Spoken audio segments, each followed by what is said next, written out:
আসন্ন কালিয়াকৈর উপজেলা পরিষদ নির্বাচনে বঙ্গবন্ধু সৈনিক লীগের পক্ষ থেকে ৫,০০০-এর অধিক লোক নিয়ে উপজেলা পরিষদের চেয়ারম্যান পদপ্রার্থী মোহাম্মদ সেলিম আজাদের মোটরসাইকেল প্রতীকের নির্বাচনী প্রচারণা ও পথসভার আয়োজন করা হয়। শনিবার ১৮ই মে বিকেলে বঙ্গবন্ধু সৈনিক লীগের আয়োজনে উপজেলার শফিপুর বোটমিল এলাকায় নির্বাচনী প্রচারণা ও পথসভা অনুষ্ঠিত হয়।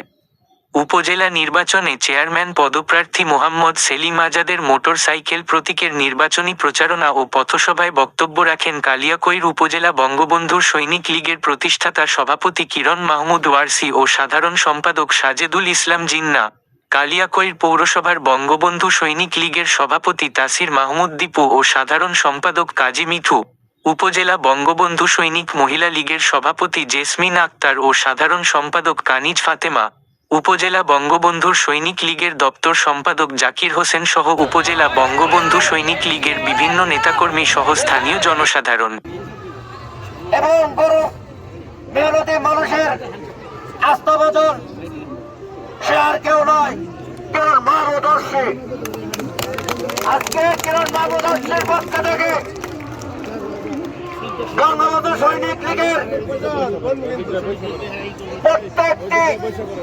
নেতা কর্মী সদস্যের প্রতি কিরণ মাহমুদর্শীর পক্ষ থেকে জানাচ্ছি লাল গোলাপ। আজকে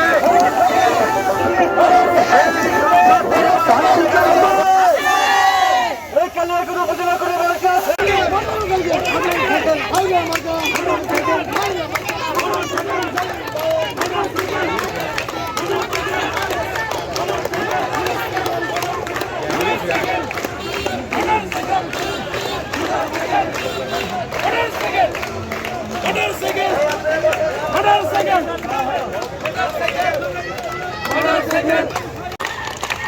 আপনারা পক্ষ থেকে বিশাল একটা মিছিল আসছে, আপনারা গণতান্ত্রিক মাধ্যমে তাদেরকে বন্ধ করে